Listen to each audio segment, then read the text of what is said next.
During the brutal Wisconsin winter of 1861, while the Civil War tore the country apart, the scattered northern settlements faced their own enemy, hunger, isolation, and the biting cold that crept into even the strongest cabins. In one such settlement, hidden among towering pines and frozen lakes, the Harker family ran a modest farmhouse and butcher shop, a place that would soon become infamous. 15 years earlier, Jeremiah Harker, a hard, broad-shouldered man from Pennsylvania, had come west with his quiet, sharp-eyed wife, Eliza, to build a life. Together with their children, 22-year-old Thomas, 19-year-old Margaret, and 16-year-old Samuel, they appeared to embody frontier diligence. The Harker shop, built from rough-hewn timber, with a smokehouse scenting the air, was perfectly placed at a fork in the main trail from Mill Haven, drawing travelers, loggers, and miners. Known for fine meats, smoked hams, and sausages, they built a loyal trade even as winter tightened its grip. Yet whispers began to spread. Travelers vanished, a coach passenger disappeared. Leaving only his luggage and a mail carrier, noted that the Harker smokehouse smoked more than seemed possible in such a scarce season. Sheriff Caleb Mitchell, a no-nonsense veteran of the Mexican-American War, could no longer ignore the rumors as families begged for answers. One freezing January morning, he mounted his horse and set off toward the Harker homestead, prepared to stay overnight if needed. As the snow crunched beneath his horse's hooves, Mitchell reflected on what he knew of the Harkers' reclusive, seldom seen in town, respected for their craft, but regarded with an uneasy distance, a family whose reserved nature now seemed shadowed by something far darker. Margaret was known for her vacant stare and unsettling quiet, while Samuel had earned a reputation for crafting clever snares that caught small animals with ease. By mid-afternoon, Mitchell finally saw smoke curling above the treetops, signaling the Harker property ahead. As he approached, the eerie silence struck him immediately. No chickens scratching in the yard, no barking dogs, nothing but the steady plumes of smoke from the house and the larger column billowing from the smokehouse. He dismounted, tied his horse to a post, and headed for the door. Before he could knock, it opened, and Jeremiah Harker appeared, wiping his hands on a stained apron. Sheriff Mitchell, Jeremiah said evenly, as though the visit were expected. "What brings you out in such weather afternoon?" Harker Mitchell replied, stamping the snow from his boots. "Just making my rounds, checking on outlying properties. This winter's been hard, and there have been reports of trouble on the trails." Something unreadable flickered in Jeremiah's eyes before he stepped aside. "Come in," he said. Eliza just put coffee on the stove. Inside the house was simple but orderly. A large stone fireplace threw shifting shadows across sturdy furniture, and a long table already set with 5 places, though only 4 family members were in sight. Eliza, standing by the stove, acknowledged Mitchell with a slight nod. Thomas sat by the fire, running a whetstone along a knife with steady strokes. Margaret silently folded butcher paper into perfect squares at the table. No sign of Samuel. "Your youngest, not at home?" Mitchell asked, taking the steaming cup Eliza handed him. "Samuel's tending the smokehouse," Jeremiah replied as he took his seat. "Boy's got a knack for it, keeps the temperatures just right." Mitchell sipped, noticing the coffee's deep, unusual flavor. "I hear business is steady despite the weather." "We've been fortunate," Jeremiah said. "Travelers need provisions when the road ahead is uncertain." Speaking of travelers, Mitchell set down his cup and studied them carefully. "There have been troubling reports. Several men have vanished on these trails in recent months. The last place they were seen was here." Thomas's knife paused briefly before resuming its rhythmic scrape. Margaret's folding stopped. Eliza turned her back to the room, fussing with the stove. Jeremiah's expression stayed calm. "The winter forest is merciless, Sheriff. Men who don't respect it often disappear." True, Mitchell said, but these weren't greenhorns. One was a veteran trapper who's worked these woods for decades. Another was a Union courier carrying dispatches north. Jeremiah shrugged. Desperate times, Sheriff. Maybe your courier decided to vanish, and even skilled trappers can make mistakes when the cold sets in. Before Mitchell could reply, the door opened with a blast of icy air, and Samuel stepped in snow clinging to his heavy coat. He pulled back his hood, his deep-set eyes so much like his mother's, locking on the visitor. "Smokehouse is secure, Father," he reported. Then noticed Mitchell. "Sheriff," he said, polite but cool, "your father tells me you're skilled at smoking meats," Mitchell said, watching him closely. "A good talent out here." Pride flickered across Samuel's face. "It's all about fire, sir. Too hot, and the meat spoils; too cold, and it rots. Get it right," and he allowed a small, almost secretive smile.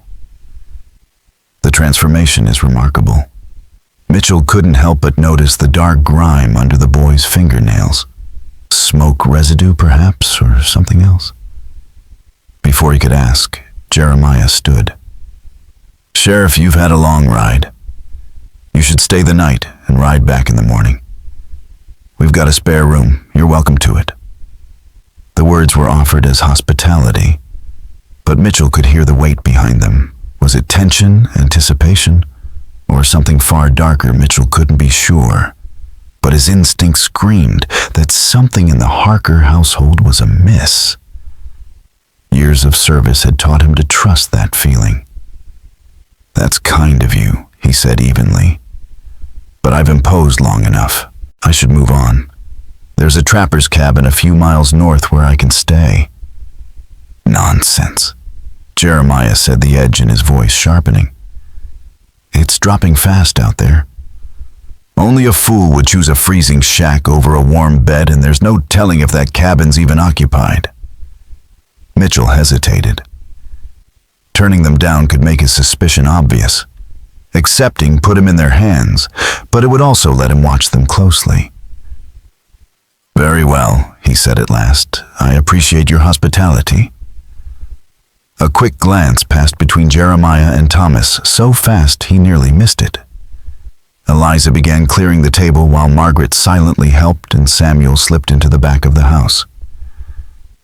"Before dinner, perhaps you'd like to see the shop," Jeremiah offered. "We've expanded to meet demand." Mitchell recognized the move for what it was, a calculated attempt to appear open, but he nodded. "I'd like that." Coffee finished, he followed Jeremiah out the back door into the snow. The daylight was thinning the pines surrounding the farm, already wrapped in long shadows. The outbuildings formed a rough semicircle around the yard, positioned under a curtain so the family could watch everything but remain unseen from the trail. The butcher's shop proved larger inside than it looked from the outside. The front held a simple counter. Beyond stretched a wide workspace gleaming with tools, the air heavy with a sharp scent of blood and brine. Butcher blocks bore the marks of long use knives, and cleavers hung in precise rows, and hooks dangled overhead, some holding tools Mitchell couldn't name. "Impressive," Mitchell said, scanning the spotless floor and orderly benches. "We believe in precision," Jeremiah replied, his hand brushing the polished edge of a cleaver. Every cut deliberate, nothing wasted. At the back of the shop stood a thick wooden door. "Cold storage?" Mitchell asked. Jeremiah nodded. "Essential. Care to look?" Without waiting, he opened it, and a wave of chill air rolled over them. The room inside was colder still, lined with hooks that held shapes bundled in cloth, while barrels rested along one wall. Packed snow and ice were wedged into the walls. "We haul ice from the lake," Jeremiah explained. "This keeps through summer."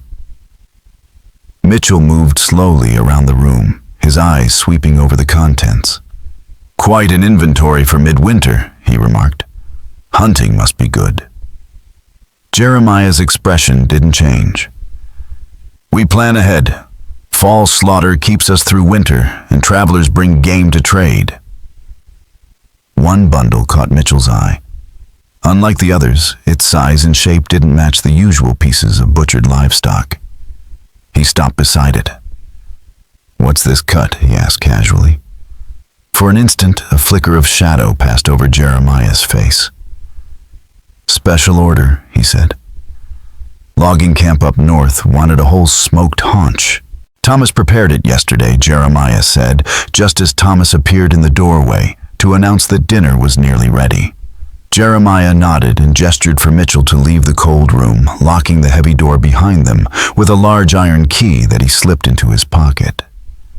Dinner was a quiet affair, despite the table being set with an almost extravagant spread. Fresh bread, preserved vegetables, and at the center, a large roast. Mitchell noticed that while the food was plentiful, the Harkers ate lightly, their eyes fixed on him as he helped himself. "This is excellent," he remarked after tasting the tender meat. "Venison of a sort," Jeremiah replied with a brief glance toward Eliza. "A specialty of the house? My wife has a gift for seasoning." The conversation moved in slow, halting bursts. Mitchell asked about their history and their business, but their polite, clipped answers revealed little, and no one mentioned Pennsylvania, despite Jeremiah's supposed past there. When the meal ended, Eliza and Margaret cleared the table, while Samuel once again slipped away, likely to the smokehouse. Thomas remained at the table, eyes never leaving Mitchell, as Jeremiah poured 2 glasses of apple brandy. "You mentioned travelers going missing," Jeremiah said evenly, handing over a glass. "Any particular reason you've come here?" "As I said, some were last seen near your farm." "Just doing my job," Mitchell replied. Jeremiah nodded, thoughtful. "I wonder if you might be chasing shadows, Sheriff. Times like these with the war men disappear for all kinds of reasons." "True," Mitchell said, sipping the strong spirit. "But whether it's war or wilderness, it's my duty to find out why." Jeremiah lifted his glass in acknowledgement, rare to see such diligence these days.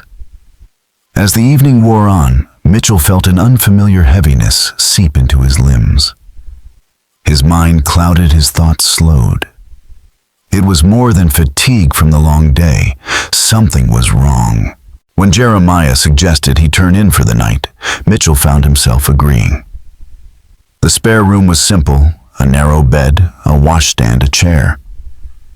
Through its small window he could see the yard and the glow of a lantern still burning in the smokehouse. He removed his boots and gun belt, laying his revolver within reach, and stretched out fully clothed on the quilt. He had no intention of sleeping. That creeping lethargy told him what he already suspected: something in his food or drink had been doctored. Forcing himself to stay awake, he kept his eyes on the smokehouse. An hour passed. The farmhouse grew silent. Then faint movement caught his attention. Samuel came out of the smokehouse, followed closely by Thomas, both carrying a large, heavy bundle wrapped in canvas. They crossed the yard and vanished inside the butcher shop. Summoning every bit of strength against the drugged drowsiness, Mitchell fastened his gun belt with clumsy, numb fingers and opened the door without a sound. The hallway was dark and still. Carefully, step by step, he crept through the silent house and slipped out into the cold. The blast of winter air hit him hard, clearing his head just enough to keep moving. The yard was cloaked in shadow, lit only by the dim glow from the smokehouse and butcher shop windows. Mitchell moved quietly across the snow, gun in hand, his breath curling in the frozen air. Near the shop's door, he paused, listening. Inside, Thomas and Samuel spoke in calm, deliberate tones, their voices low as they discussed tools and techniques. Taking a slow breath, Mitchell pushed the door open, revolver leveled, ready for whatever waited.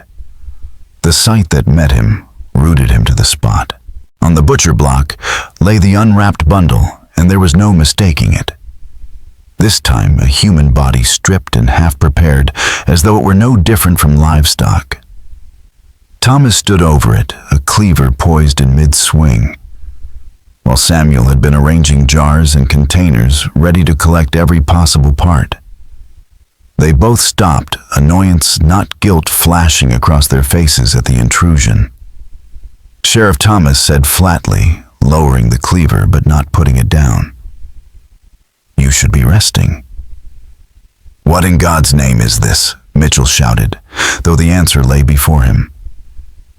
"Our work," Samuel said unruffled, "as we've always done." Mitchell's hand trembled as he fought to keep his revolver steady, the effects of whatever had been slipped into his drink making his vision swim. "That's a person on your table." "Was a person," Thomas corrected with chilling calm. "Now it's inventory. And the others missing from these trails." Mitchell began the truth, dawning like ice in his gut. "Have ensured our family's prosperity," came a voice behind him. Jeremiah. Mitchell tried to spin around, but pain exploded at the back of his skull before he could bring the gun to bear. The world dissolved into black. When he came to, it was in a cold root cellar beneath the farmhouse. He was tied to a chair, wrists bound, ankles lashed to the legs, his head pounding, the taste of blood thick in his mouth. Shelves lined the walls stacked with jars and carefully wrapped parcels, many labeled not with cuts of meat, but with names. The door creaked open, and down came Jeremiah with Eliza at his side, the woman carrying a tray with a pot of steaming coffee and 2 cups. Without a word, she set it down while Jeremiah pulled up a stool to sit across from him. "I apologize for the rough welcome, Sheriff," he said smoothly. "We prefer a different approach to business." "You're murderers," Mitchell hissed, straining against the ropes. "You butchered travelers for their meat." "We're survivors," Jeremiah corrected, accepting a cup from his wife. "When we first settled here, the winters were long, game was scarce, crops failed. We watched neighbors starve because they wouldn't adapt. We adapted. You feed human flesh to unsuspecting people." Mitchell spat, his voice raw. "And they're better for it," Eliza said suddenly, her soft voice at odds with the horror in her words. "In '58, we kept 3 mining camps alive. Not a single man lost to scurvy or disease. Others weren't so fortunate." Mitchell stared at her, disgust and disbelief warring in his mind. "You justify murder as a public service. We justify survival," Jeremiah said calmly. "The weak die so the strong can live. It's no different from wolves thinning a herd." "You're not wolves," Mitchell shot back. "You're people choosing to prey on your own." Jeremiah shrugged. "Call it what you will. It's nature." Eliza's hand came to rest on his shoulder.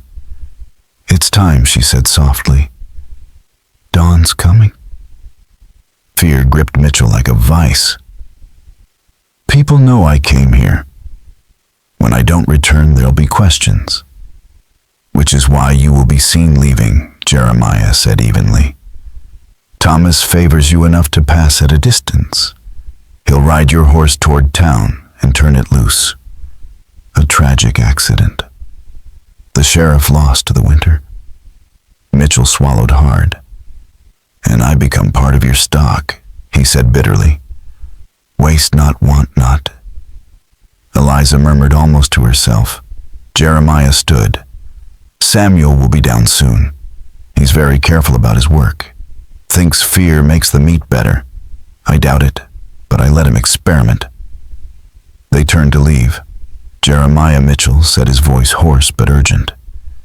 "This can't last. Someone will find out."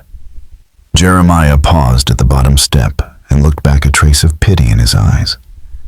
"We've been doing this 15 years, Sheriff. Dozens of travelers and no one has asked the right questions until tonight. This wilderness swallows people whole.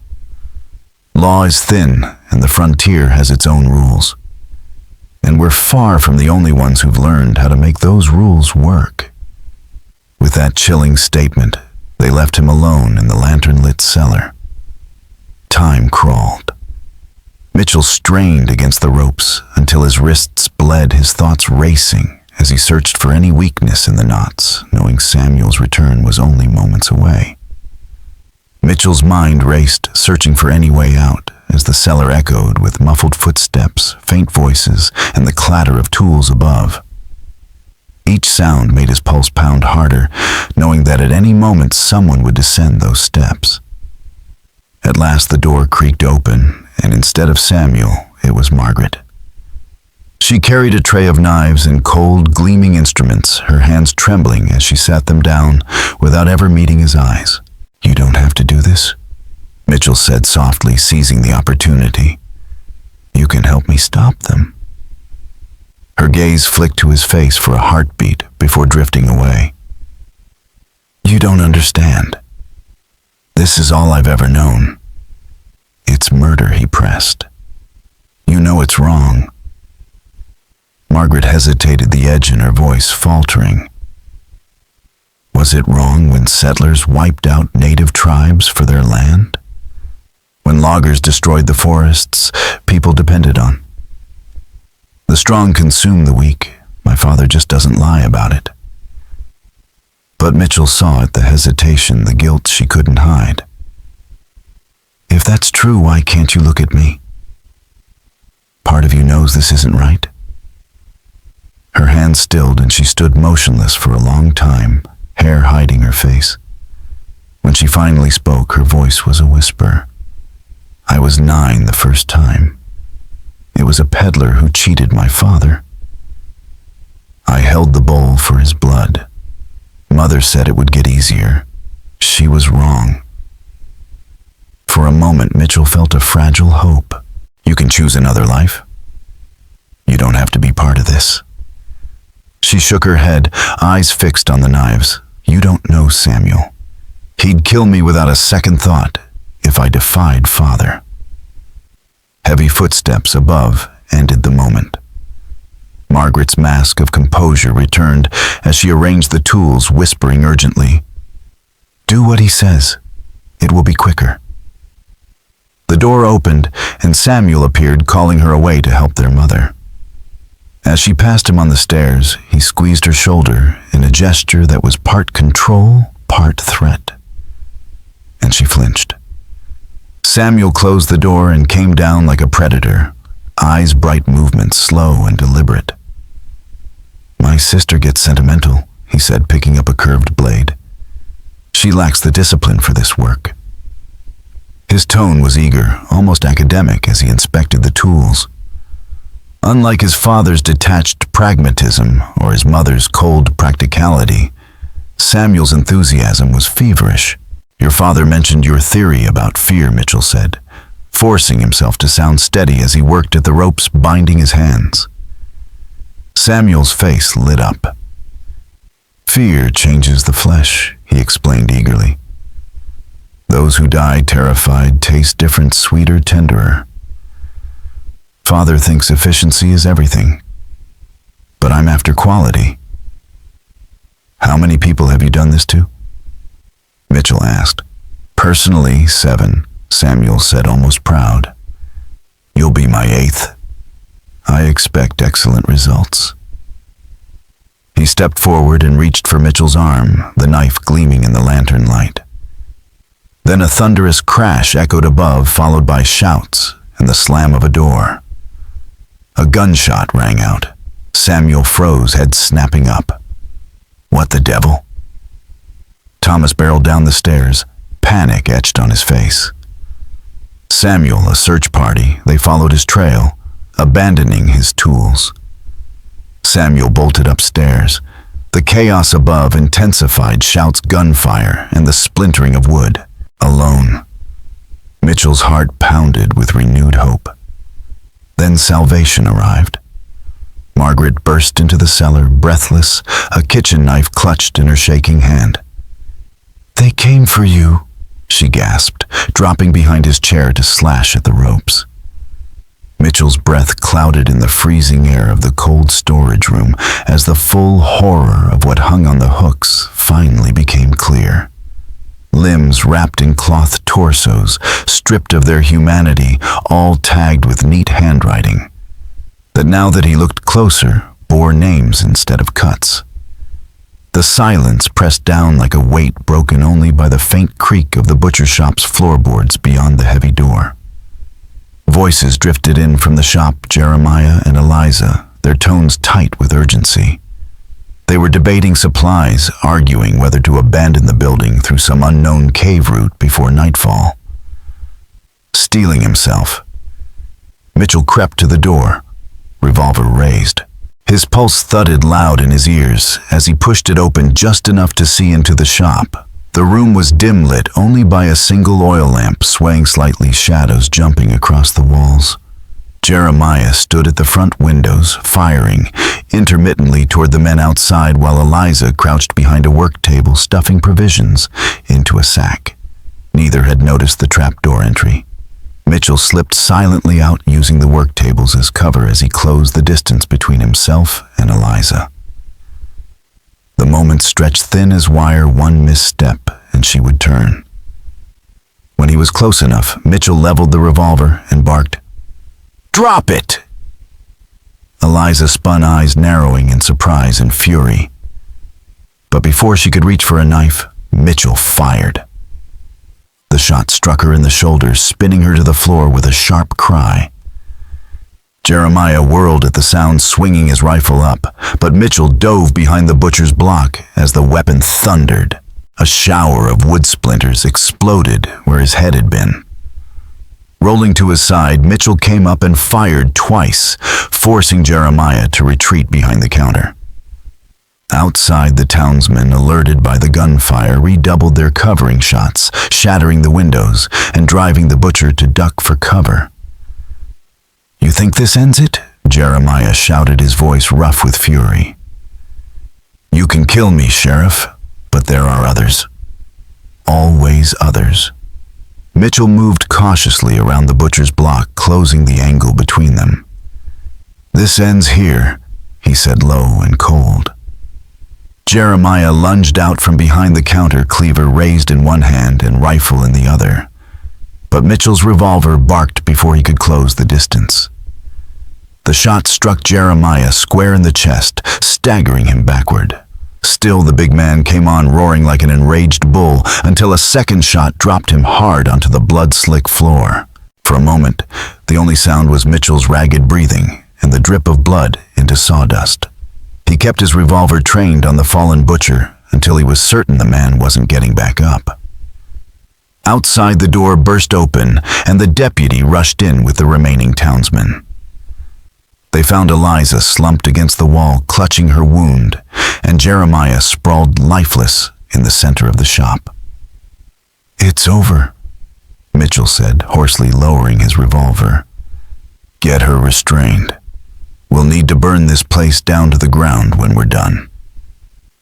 The deputy nodded grimly as the men began securing the wounded woman and sweeping the shop. Through the shattered windows, the last light of day was fading, and the cold night air poured in, carrying away the stench of smoke, blood, and the terrible secrets of the Harker butcher shop. Suppressing the surge of horror threatening to overwhelm him, Mitchell pressed his ear to the cold room door, focusing on every scrape of boots and murmur of tense voices beyond. From their words, he pieced together enough to know that Jeremiah and Eliza were preparing to abandon the butcher shop and escape into a network of caves hidden somewhere in the nearby forest, where caches of supplies awaited them. Time was running out. He checked both revolvers, making sure every chamber was loaded, then took one steadying breath before pushing the door open and stepping into the main shop with his weapons raised. "It's over, Jeremiah," he called, voice like steel, despite the pounding in his chest.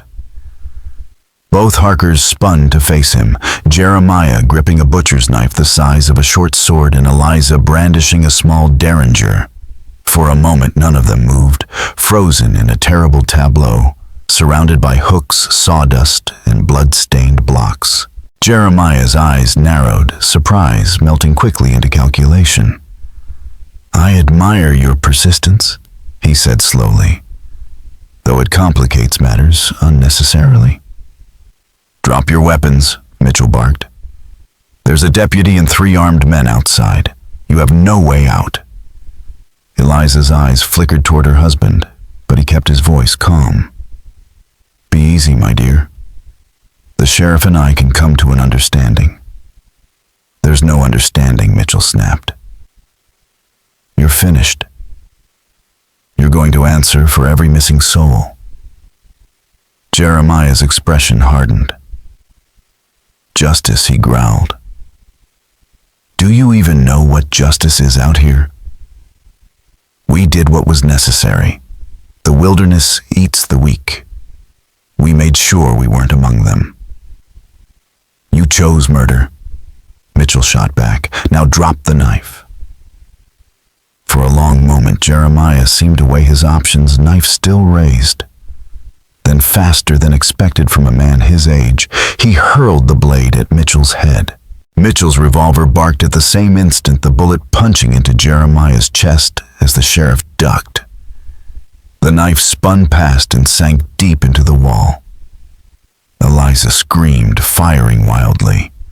Her shot grazed Mitchell's arm, ripping cloth and skin, but he returned fire immediately, his second bullet striking her in the shoulder and spinning her back against the butcher's block. Her pistol clattered to the floor as she slid down, clutching at the bleeding wound. Jeremiah staggered and fell, blood spreading fast across his shirt.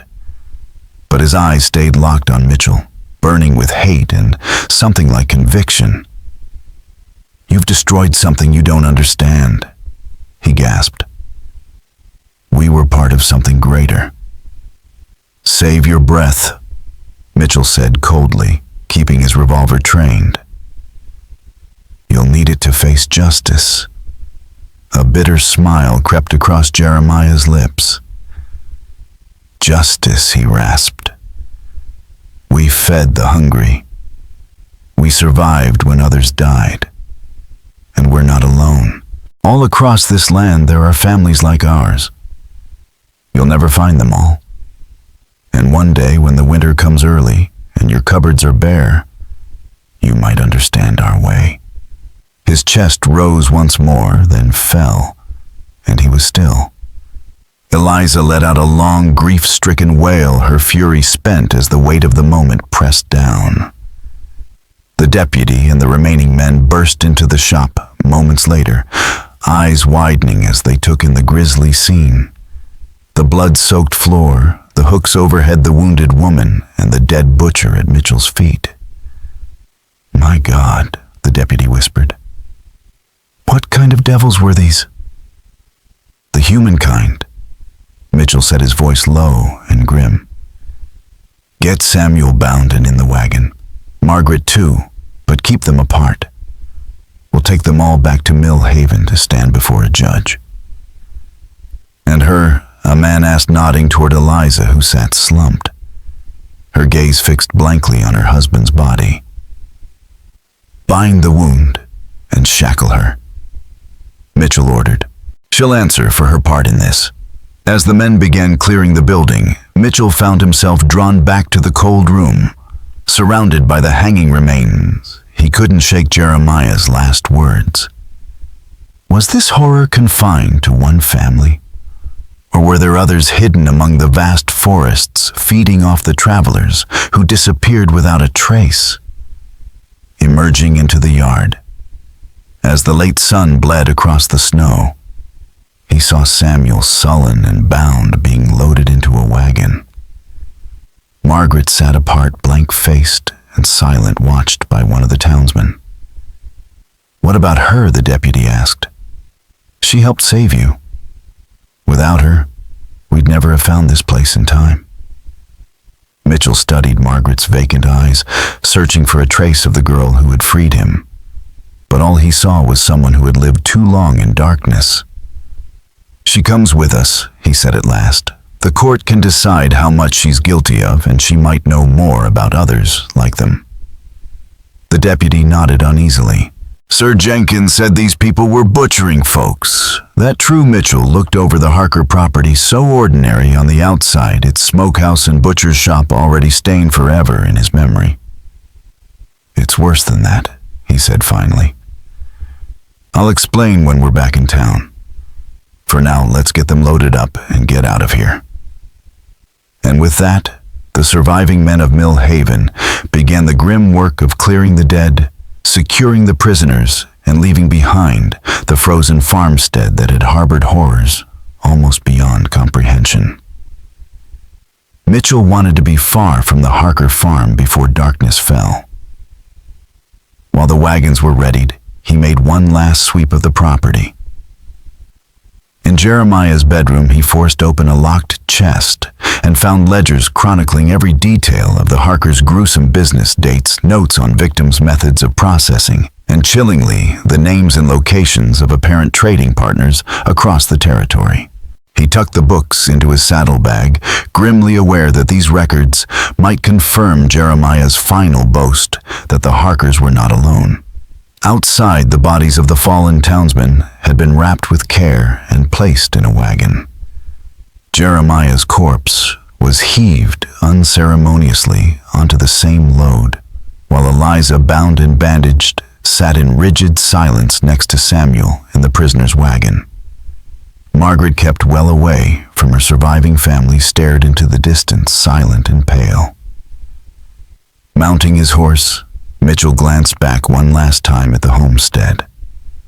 In the fading dusk, it looked like any other hard-won farmstead, the blood in the snow and the horror in his memory, the only proof of what lay beneath its surface.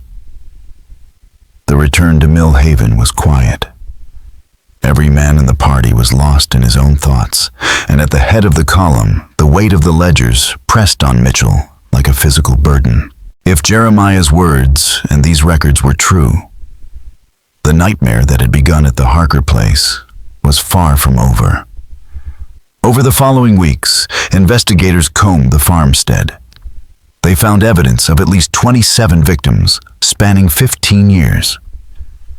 The root cellar yielded more remains, along with possessions that identified some of the missing travelers who had vanished along the northern trails. Samuel Harker was tried and hanged, showing no remorse and insisting to the end that his family had only been practical. Eliza died of her wound before she could stand trial, carrying secrets that died with her. Margaret's testimony, shaped by years of fear, proved vital in uncovering the full scope of the operation and identifying other families who had followed the same path.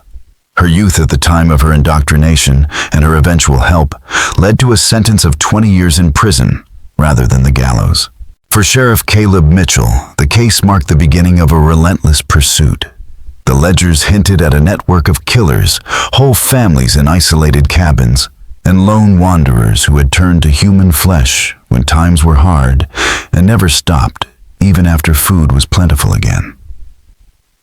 The full reach of what came to be called the Butcher Clan conspiracy was never entirely mapped. Many homesteads were abandoned before authorities arrived, leaving only stained butcher blocks and shallow graves behind. Though the winter of 1861 yielded at last to spring, for those who had seen what lay hidden behind the facade of frontier hospitality, the season brought no relief. They carried with them the chilling knowledge that in the wilderness, a warm meal and a friendly smile could hide predators wearing human faces, waiting for the next weary traveler to step through their door.